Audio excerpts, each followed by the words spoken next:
The Three Little Birds podcast by Amy. Well, hello and welcome back to another episode of the Three Little Birds podcast. I'm Amy. It's such a pleasure to spend this time with you. Thank you so much for tuning in. And guys, I got my first ever question from a listener. I'm so excited that someone actually listens to the podcast.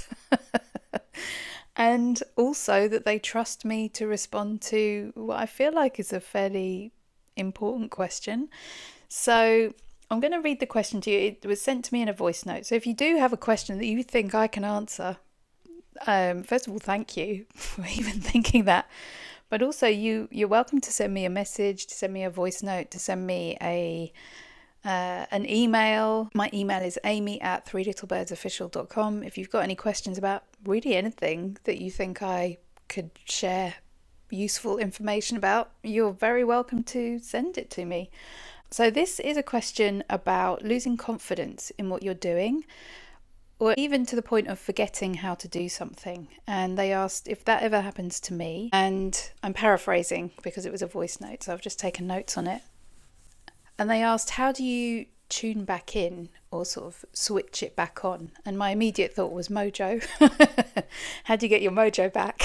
But I guess you could look at it from many different angles. And first of all, again, thank you for the question. I think it's a really good question because it's an interesting thing, confidence, isn't it? Confidence really is a skill. It's a habit. It's not something you're born with. Sure, you could look around and see, in inverted commas, confident people and then not so confident people. But actually, you can learn confidence. It's not something you have or you don't. I'm very much, I'm a life coach, guys. So get ready for some coaching. I believe that you can learn anything. I believe that you can learn anything in life. Anything at all. I don't believe in limits for you or for me or for anybody else. I think that we were put here to explore and play and learn and grow and develop and expand. And so there must always be more, right? If our purpose is to come and enjoy life, there must always be more to enjoy. It can't end in that sense. There can't be, okay, we've finished the movie, that's it, there are no more movies. Of course, there are loads of movies. And then you can look at books and you can listen to podcasts and you can read magazines and you can, listen to music, and it's never ending. There's always more. There's a certain number of notes on a piano, but how many millions of songs are there that have been created and that are yet to be created with those same notes in a different order, at a different pace, at a different volume.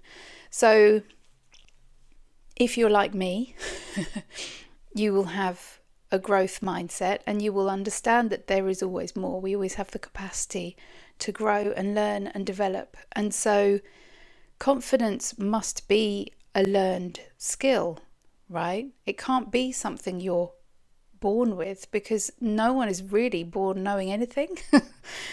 So whoever is confident now must have developed that confidence over time. And for me, the best way to feel confident doing anything is to do the thing. There's a saying that says, do the thing will give you power. And never a truer word has been spoken. Because if you think about anything that you can do currently, and you might not feel like you can do a lot, but you can do so much. You can do so much already. Think about it. If you can walk, you learned as a baby to walk, or whatever age you were when you learned to walk, right? And if you've ever seen a baby try and learn to walk, it's a painful experience for them. They get up, they fall down. Well, first of all, they don't even get up. They start sort of tearing down literally anything that's within reach. And then you have to raise everything up a level, because you can see that they're starting to to climb and pull themselves up, and they pull themselves up and then they fall down, and then they pull themselves up again and then they fall down again. And they just do it repeatedly, doggedly. They are insistent. I am going to get this. I am going to do this. They pull themselves up, they stand for a second, then they fall down again. And they continuously do it, and they don't beat themselves up about, oh my God, you fell over. How embarrassing. How embarrassing, you fell over. That's it. You should give up and never try again. They keep going and keep going and keep going and keep going. And we encourage them. We don't say, oh, stop it. You'll never be able to do that. Sit down. What are you even trying to do? Don't be ridiculous. You're a baby. You can't walk. Sit down. Sit down. Stay where you are. You don't need to walk. You've got a pram. You've got a pushchair. We encourage them, which is exactly the right thing to do. And so why am I talking about babies walking? Because if you have ever seen a baby learn to walk, or any animal, right, learn to walk, for animals it's usually a bit of a quicker process. It can be, if you put yourself in their position, you could think of it as embarrassing. Like, think of yourself as an adult and you try something new for the first time. You know, I roller skate. Well, I didn't learn to roller skate until I was 30, guys. I was a 30-year-old and I bought myself some roller skates on Amazon. And it was embarrassing. It was totally embarrassing because I'd never done it, really. I had a pair of those skates. I'll do another episode on roller skating, but I had a pair of those skates. You know, they're like metal, almost like a metal plate with leather straps on with wheels on the bottom that you sort of attach to your shoes. So you like tie it around your shoes. I think I was 8 years old. I was so happy. And I only really did it on the carpet, and then, you know, lost interest and lost the roller skates. And then I watched a movie maybe 22 years later and thought, oh, roller skating looks cool. I'll try that. Never really roller skated. Was a total scaredy cat. I don't know what in me thought that I was now capable of roller skating all of a sudden. But I bought the skates, and my daughter was about 6 months old at the time. I bought the pads, you know, knee, elbow, wrist pads. And I went to the park and used the pushchair that she was in as one of those sort of penguin things to help me stay up. But I fell over so much, and I still fall over so much when I skate, because, you know, you skate outside, you hit a stone, you trip up. It's normal. It happens.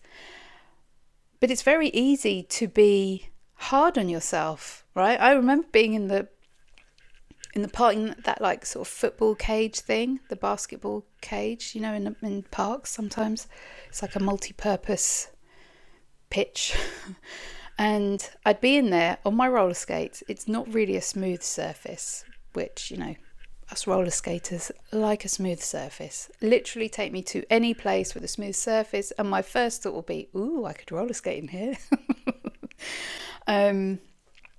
So I'm in the park. First of all, I'm a 30-year-old woman wearing disco skates and crappy knee pads and elbow pads and wrist pads with a baby in a car seat in a pushchair. I mean, if that's not embarrassing, I don't know. There's people walking their dogs. There's people with their kids in the playground looking at me like, okay, that's going to be a show for us in a minute. This 30-year-old trying to skate in the football cage. And in my head, I'm thinking, oh, God, you know, I really want to skate. This is the only place I can come and do it. It's really embarrassing. Sod it, I'm just going to do it anyway. And so all of those thoughts going around in my brain, which were half critical of myself. Oh, I should know how to do this. Oh, I'm really off balance. Oh, I feel really unsteady. How do you even get up? How do you stand up while you're wearing roller skates? Like, what if I fall over and I fall, you know, push the pushchair over, or the pushchair gets away from me? Or what if I can't stop? All these thoughts going on. And the best thing I think I learned from learning to roller skate is that it's okay to fall down. In fact, it's necessary to fall down. And it's even more necessary to get back up after you fall down, right? It's even more necessary to stand back up and go again and keep trying.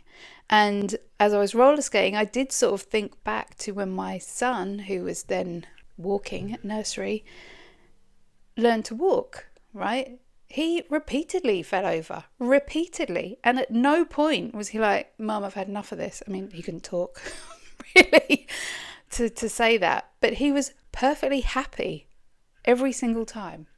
He didn't cry.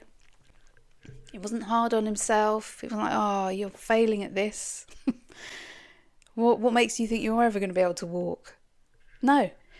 He got up, pulled himself up for the first time. We clapped and cheered and took photos and videos. He fell down. He got up, he fell down. He got up, he fell down. He got up, he fell down. He got up, he fell down. He got up, he stayed up for a little bit longer, still whilst holding onto the sofa, stroke coffee table, whatever. Fell down again, and so on, and so on, and so on, until he was finally able to stand unaided for a few more seconds. And then very, very, very slowly, they start cruising, which is when toddlers are holding on to your hand or a piece of furniture, and as they hold on, they start to take some steps, and then slowly you give them one hand instead of two, and they take their steps, and then slowly they hold one finger, and then they let go of everything, and then they take their first steps, and then all of a sudden they're running. And it's like a distant memory, the fact that they spent 6 months falling down. Now they're running and they're confident and they appear to have no fear, which is very scary as a parent. And it's amazing. It's such an amazing lesson for personal growth, I feel. It's an amazing metaphor for growth and confidence and skill, and literally observing how somebody can go from not knowing how to do something at all to being really, really proficient and confident at doing something. And, for me, roller skating was the same in that sense. First of all, I had to learn how to... First of all, guys, if you get roller skates, remember to put the pads on first. Because if you get the roller skates on your feet and then you have to slide the knee pads up, you just have to start all over again. So you're welcome, if you're roller skating, pads on first. And then also, if you fall over while you're putting your skates on, you don't hurt yourself. So hot tips from me on roller skating: pads on first, then roller skates. But then you've got your roller skates on and you're like, how on earth? I'm wearing wheels on my feet. How on earth am I going to stand up without falling down? And that's challenge number one. The clue is you kneel down, you put one foot flat on the floor, and then most likely holding on to something like a toddler, you put your other foot flat on the floor on a flat surface, not on a hill. So that's how you do that. But really, it's such an interesting idea, because the child starts out with the idea that they are going to be able to walk. It's not like a question in their mind, oh, I wonder if I could do this, and then they give up after the first time they fall over. There is already a belief in them that they're going to be able to do that thing, and so they keep trying. And another quote I love is, if you don't quit, you win. If you don't quit, you win. And it depends on how you think about that one, right? But I love that quote because it's so true. So many people quit just before they achieve the thing, because they're like, oh, I've been trying for so long. I've been doing this thing for so long and I can't see any results. I give up. But it's like that image of, have you ever seen that image of there's like two men in like an underground tunnel, and they're making the tunnel, right? So they've tunneled through, and one of them is like 6 inches away from the gold, and you see him give up and turn away and walk away, and the other one keeps going. And that's the image I associate with the phrase, if you don't quit, you win. Because we don't know when. The thing about goal setting and anything really is you don't really know when it's going to happen. You can put a date on your goals. If you create SMART goals, that's amazing. Specific, measurable, blah, blah, blah. And the idea is you put a date on it. And it's really nice to put a date on it. But the truth is you don't know when that thing is going to happen. The one thing you do know is that it is going to happen. It's going to happen, but you don't know when, right? The toddler knows that they're going to walk, but they don't know when. And they just keep trying until they get it, until they're walking. And then it's done. And then they don't look back. They don't look back and think, oh, all those times I fell over, how embarrassing. So-and-so in the playground told me that I couldn't do it, and I almost believed them. Rubbish. No, none of that. No doubts. Just persistence and consistency until they get it done, until they get good at the thing. And then in the doing of the thing, they get the power, right? It's like a reassurance every single time. So there's a book I really love. It's called Psycho-Cybernetics. So Psycho, P-S-Y-C-H-O, Psycho-Cybernetics. And it's a book written by Maxwell Maltz, who was a plastic surgeon. But it's really interesting because he's taken his plastic surgery experience and he's really looking at self-image. So the idea is that, he could have done plastic surgery on people to maybe remove a scar or make whatever, let's say, improvements that somebody wanted to a part of their body or to their face. And in many cases, once he made that change, the personality of the person would change. They would all of a sudden become confident. Whereas before they may have been very shy, retiring, not have wanted to spend time around people, maybe because they felt embarrassed about their looks. They change their looks and all of a sudden they become confident, which is really interesting. And then there were people that he would change the way they looked and they would stay the same. And so that led him to believe that we have an outer image and an inner self-image. And the book is about our self-image, our inner self-image. And really what it's saying is happiness and success are habits, and failure and misery are habits. And a habit can be changed, and the book is about showing you how to change those habits that don't serve you. Really interesting, talking about the mind-body connection, and really interesting because it also talks about your brain as if it's a servo mechanism. I'm just looking at the book. I highly recommend it for a read. So one section of the book, it's on page 30, says, science has now confirmed what philosophers, mystics, and other intuitive people have long declared. Every human being has been literally engineered for success by his creator. Every human being has access to a power greater than himself or herself. This means new. As Emerson said, there are no great and no small. If you were engineered for success and happiness, then the old picture of yourself as unworthy of happiness, a person who was meant to fail, must be in error. But your built-in success mechanism must have a goal or a target. And that goal or target must be conceived of as already in existence now, either in actual or potential form. And then you've got the automatic mechanism, which must be oriented to end results, goals.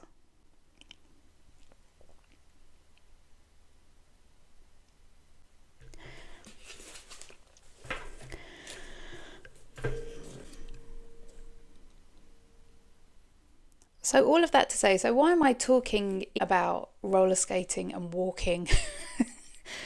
Because really confidence is not about knowing all of the answers. It's about being willing to step into what you don't know and trusting that you have it in you to find the way. So embracing the uncertainty, believing in your ability, and then trusting that you can navigate whatever comes up between now and whenever you achieve your goal. Because you can do it, you can do anything. You really can. You can do anything. I think what's really important though when you're looking to achieve something is really thinking about whether you want it. Because if you don't want it, you're going to find an excuse.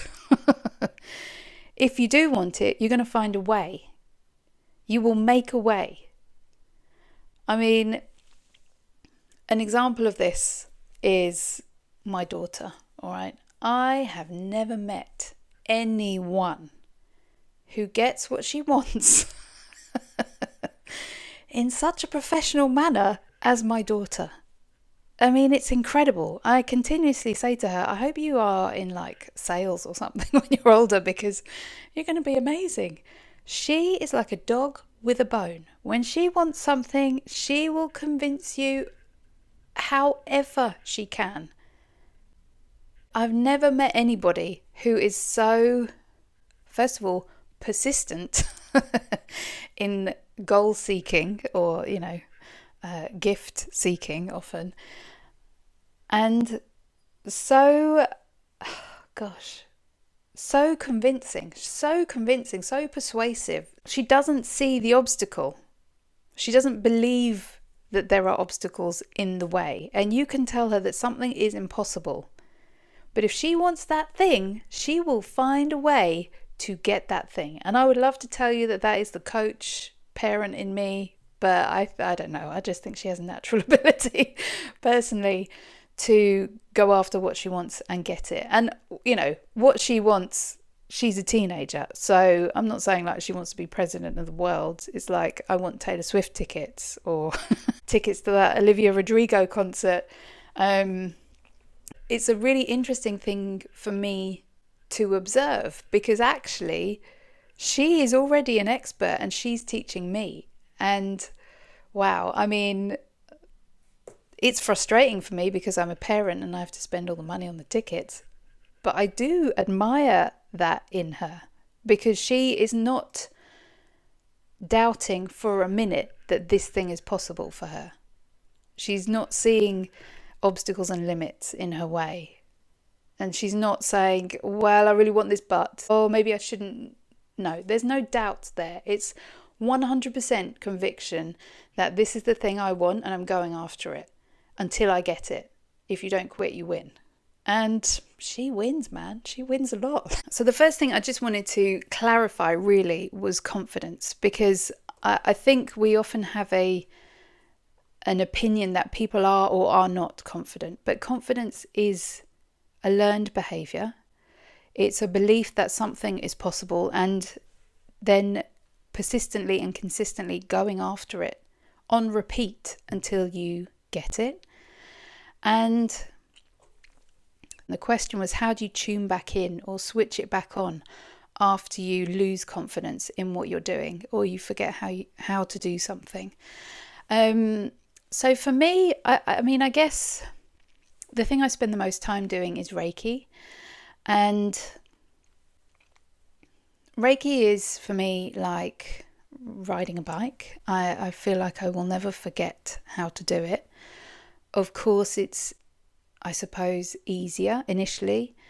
As a new practitioner, it was easier to do Reiki in certain environments, right?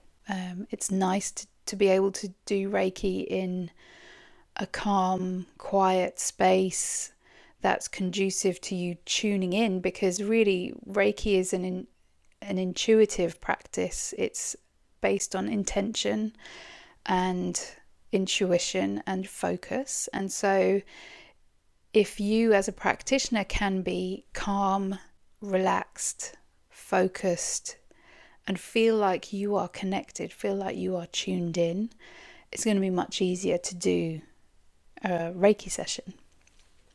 I mean, at this point, it's been quite a number of years now, and I feel like I could do Reiki probably anywhere, much like a sound bath. It's been quite a while now. I told you the care home story, and I managed to stay tuned in those situations when there's lots of things going on outside. And initially I would have found it distracting and probably frustrating initially, right? Because you want the environment to be perfect. Generally we seek perfection, right? When we're trying to do something, well, I do anyway. So you want the quiet environment, you want everybody to close their eyes and relax, and you want there to be no distractions outside, no disturbances. But really that's not real life. And so it's like when you're learning to drive, let's say, and you're in the car, and really what you want are perfect driving conditions. You want there to be no one on the roads. You want all the lights to be green. You want the drivers around you to be slow and calm and kind and patient. You don't want there to be any roundabouts if you were anything like me when I was learning to drive. My gosh, roundabouts were scary.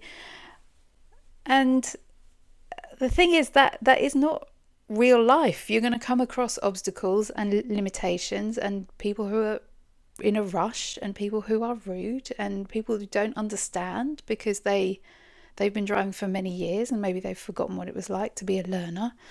And so slowly, bit by bit, you don't sit at the roundabout for 5 minutes waiting for your opportunity.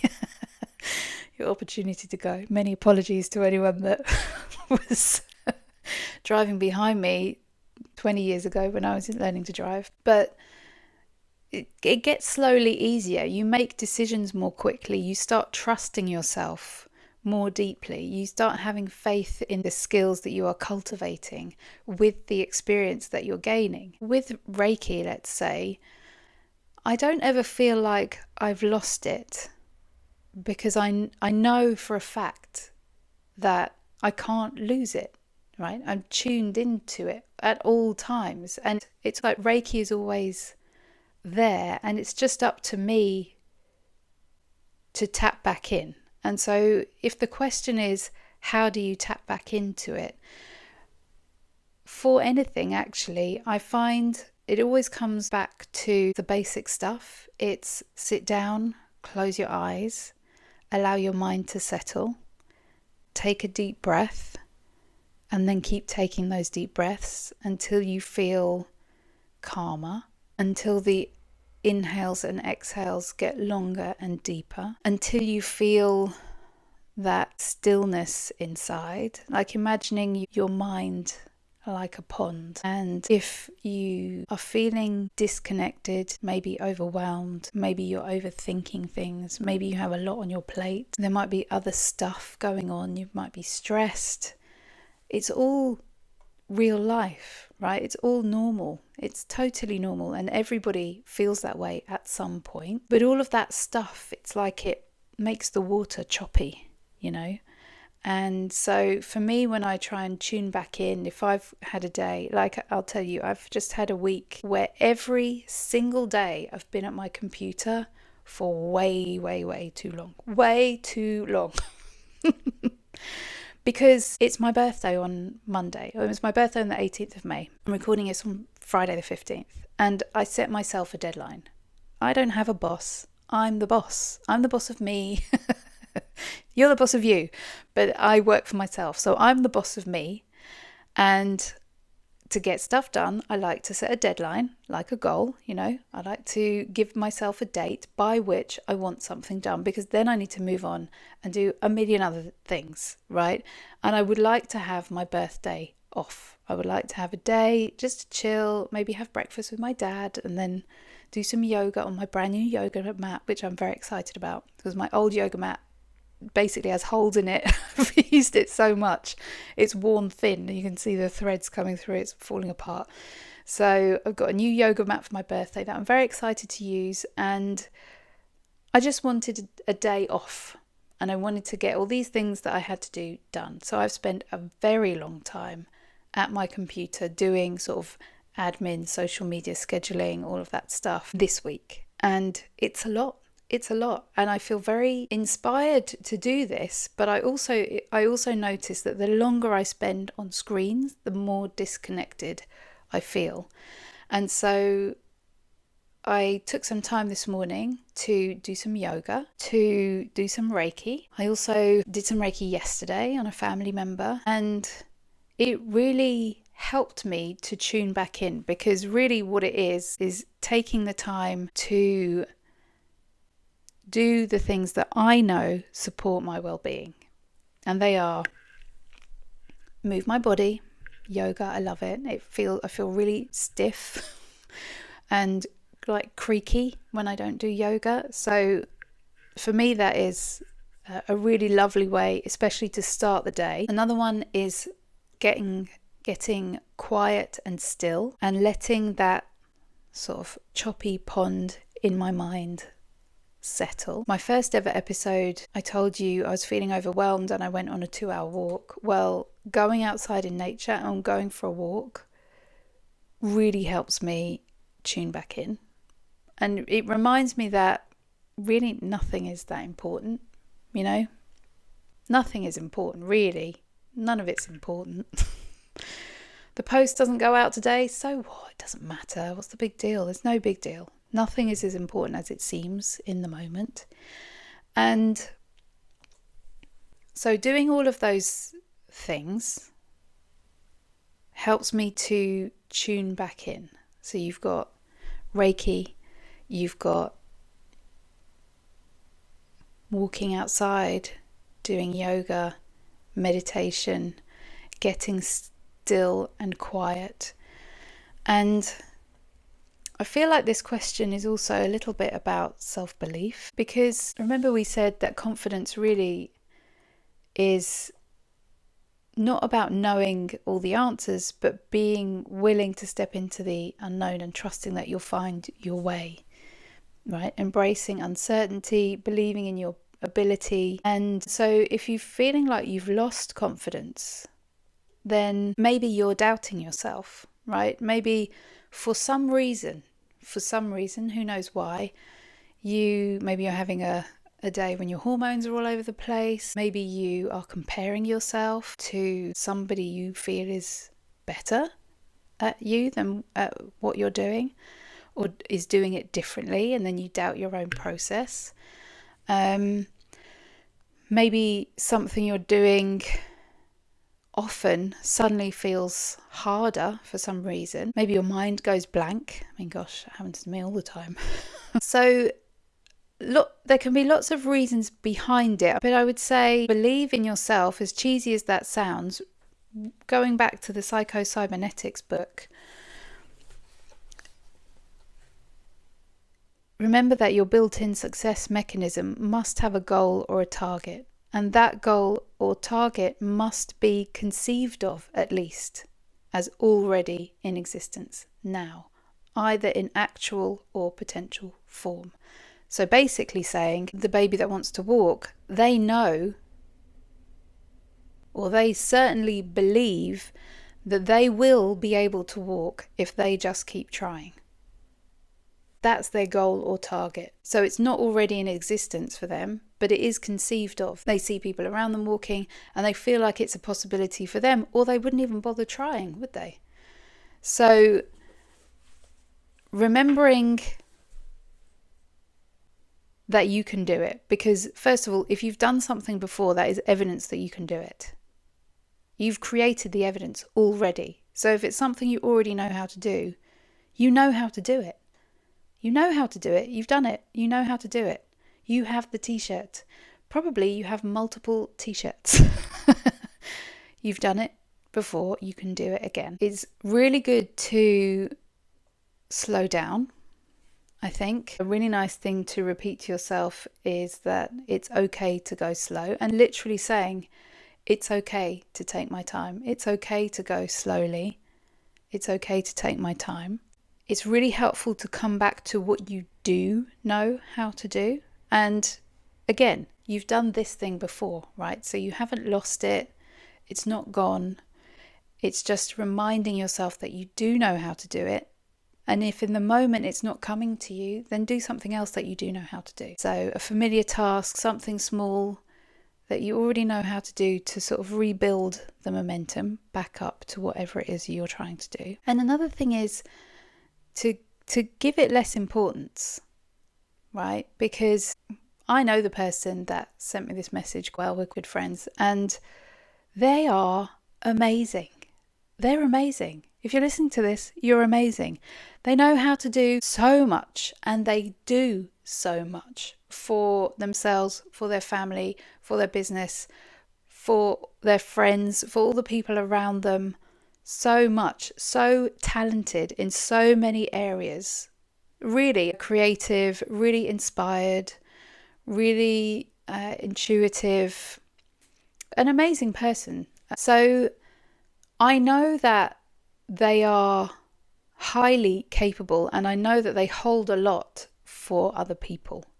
And so I don't know that it's a case of losing it or being incapable, because they are capable, but maybe it's they're putting themselves under a lot of pressure to be everything to everyone. And that's a lot, right? It's a lot. It's a lot to expect of anybody, to be everything to everyone and to remember everything. I mean, Lord, I'm now well into perimenopause, and it's like perimenopause sort of peels back the layers. And I'm really starting to appreciate now how much I hold for other people. So, for example, for my family, I am the encyclopedia of where everything is in the house. Why? Why have I done that to myself? Where are the scissors? Where's that pan? How does this work? But I don't know where it goes. Oh, but I don't know how you do that. Can you do it? I don't know how you... So I have set myself up to be the one person in the house that knows how to do things and knows where things are. Is it any wonder I can't remember anything? Goodness me. So think about what you do know. Do something small, do something familiar. Don't make it bigger than it needs to be. Don't give yourself a hard time, because actually it won't serve you, right? It's reinforcing the wrong thing. What you need to reinforce is, I do know how to do it. And this is what I do when I can't find something, is I know where it is. Not I can't find it. Oh gosh, I can't find it. Where is it? I can't find it. Where is it? I can't find it. Where is it? Well, if you're in the vibration of I can't find it, you won't find it. If you're in the vibration of I know I'm getting closer, it's probably exactly where I left it, I know it's in a safe place, I'm closer to finding it, I'm going to find it, it's really close, I know it's somewhere safe.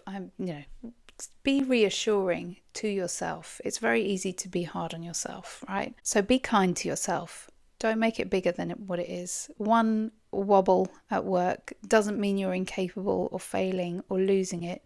You've still got it. You've still got it. It's probably buried under a mountain of other people's crap. If you have time and you can do something physical, it's a really great thing to try and get back into the present moment. A good way of doing that is feet flat on the floor, shoulders down your back, take a deep breath, take a sip of water, give yourself a little reset. If you can close your eyes and go inwards and try and still your mental pond, if you like, calm the waters of your mind, that can be really helpful. And remember, your knowledge doesn't disappear. It's in there. It's like the German I learned many years ago. It's in there. But if you're stressed out and under pressure, it's almost like it's creating resistance, right? It's creating a block. And when we want to access information, the best way is to be in a flow state, to be tuned in, to be switched on, to be relaxed and allowing rather than resisting. Because if we feel like we've lost something, it's almost like we're pushing against it. You don't want to have lost it, so you're pushing against, and there's a resistance there. And where there is a resistance, we're inhibiting the flow of energy, the flow of information maybe. So again, though, that's very different to not being capable or losing it. It's not gone. If you've done it before, you can do it again. It's still there. Take a deep breath, get still, try and calm the mental waters of your mind, ground yourself physically. If you can go outside in nature, do it. If you can move your body a little bit, do it. Remember that it's not the end of the world. Don't make it bigger than it needs to be. Know that you do know how to do the thing, and you can do the thing, and you're very, very capable. And be kind to yourself, okay? Try and become aware of your inner voice and what they are saying to and about you in that situation. Are you being kind? Are you affirming that you can't do it? I can't do it. I'm struggling. I'm not capable. I'm losing my confidence. I'm getting it wrong. I've forgotten it. Or are you reassuring yourself like you would a baby or a toddler who's learning to walk? You can do it. It's okay. Get back up again. Off. Come on, we can do this. Let's go. Let me help you. I know you can do it. You did so well. Give a round of applause and clap your hands and get excited. It's so interesting that we would do that for somebody else, but we don't often do it for ourselves. So become aware, if you can, of your inner monologue, especially in those moments. Don't give yourself a hard time. You're carrying a lot of stuff already. And maybe you create some affirmations for those moments. And if it's a work thing, maybe you stick it on your computer or on the screen of your phone, the screensaver of your phone, and rehearse the opposite of what your voice, what your thoughts have been saying. I can handle this. I'm learning. I'm getting better every day. I've done it before and I can do it again. One difficult moment doesn't make me less than. One difficult moment doesn't define me. I'm often in a flow state. I do often feel tuned in and switched on and capable and confident. I am a confident person. I am a capable person. Maybe you record that in your own voice. It's very powerful to listen to your own voice, actually, especially with affirmations. That's a really lovely thing to do for yourself. And another thing that's really powerful, if you've heard of Louise Hay, she was a wonderful teacher and writer. She passed away a few years ago, but she used to advocate mirror work. And if you do want to go deeper into confidence and belief and all of that stuff, mirror work is really powerful. Essentially, mirror work is finding a mirror where you can see your face, looking into your own eyes and saying positive things to and about yourself. And you would be surprised how many people feel uncomfortable looking into their own eyes in a mirror and telling themselves, I love you, telling themselves you're beautiful, telling themselves you are capable and I believe in you and you are worthy and you are enough. It's an interesting thing, and it's quite revealing actually, because it feels really awkward initially to do that. And some people really can't. Some people can't even look in the mirror, right? And no shame or shade to anybody who struggles with that. But if you do struggle with that, then often what we struggle with is the one thing we probably could be focusing on a bit more, right? So if that's something that feels challenging for you, maybe in the morning you take Mel Robbins' cue and you give yourself a high five in the mirror. And then you do that for a week, and then after a week you say something positive about one thing about yourself, one thing that you really like about your body, about your personality, about your character, about your skills and abilities, one thing. And then maybe you increase that the next week to 2 or 3 or 4. It's a really interesting practice, a really profound practice, and it's really wonderful for your self-image as well. And interesting because we are talking about confidence, right? Self-image. So I hope I've answered your question. And if I haven't, tell me. And I'll try again. But I think what I would leave you with is that you are capable. You can do it. You can do anything. You can be anything. You can have anything. I believe you can. I would like you to believe you can. You certainly haven't lost it. It might be a case of tuning back in, and often tuning back in is finding space and time to be still and quiet, let the waters of the mind settle and remember who you are and remember you are loved. So I hope you enjoyed this episode. I went a bit all over the place. I hope in the end I've answered the question. And if you have a question for me and you want me to try and answer it on a podcast, you can email me at amy@threelittlebirdsofficial.com. Thank you so much for listening, and I will speak to you next time. Bye!